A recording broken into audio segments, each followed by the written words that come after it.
Microfun, and in this video I'm going to show you how to use the pH simulation software.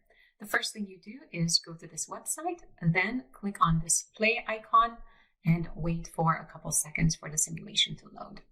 It already loaded. For this experiment we need the macro function, so let's click on that, and the startup feature is going to have this tub filled with water, and if you press this button it will release more water.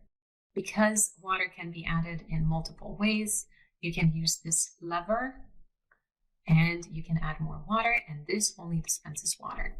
This one allows you to remove the water from your container. There you go, and you can remove as much or as little as you want. So now that we have water in our container, we are going to take our pH meter, and if you see this area between the 4 lines, that's your measuring area. As long as you have enough of your material in the container for that area to be covered, you will be able to record a pH.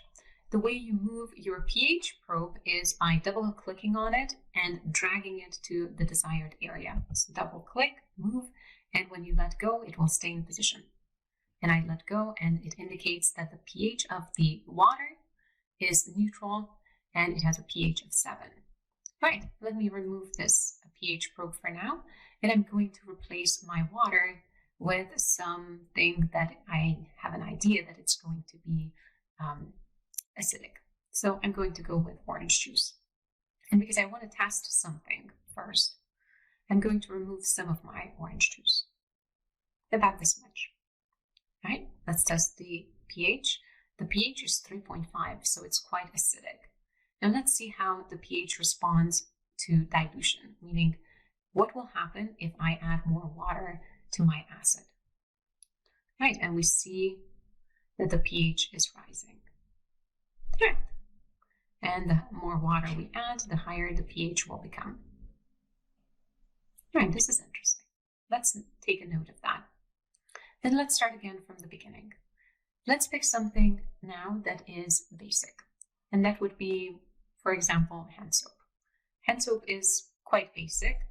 Let's release some of it because we want to test again what will be the response of the pH if we have more water added to the hand soap, because obviously that's how we're using it every day. We have a little bit of soap and then we have a ton of water to wash ourselves.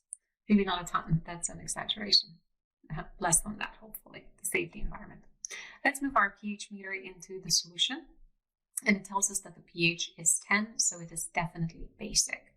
Now let's add some water to it, and it keeps changing, and notice the pH is dropping.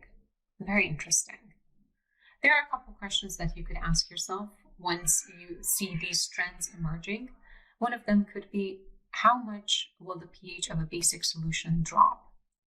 Or how much can the pH of an acidic solution rise? At what pH will the change stop? The idea is that you would pick something that is acidic, that you tested in your experiment with the polymer indicator, and then you check the pH so that you can contrast the color that you see to the acidic, neutral, or basic pH associated with that particular material. So if you tried hand soap and you know that it is basic, then what color did your pH indicator give so that you can connect the two? And the same thing for an acidic material.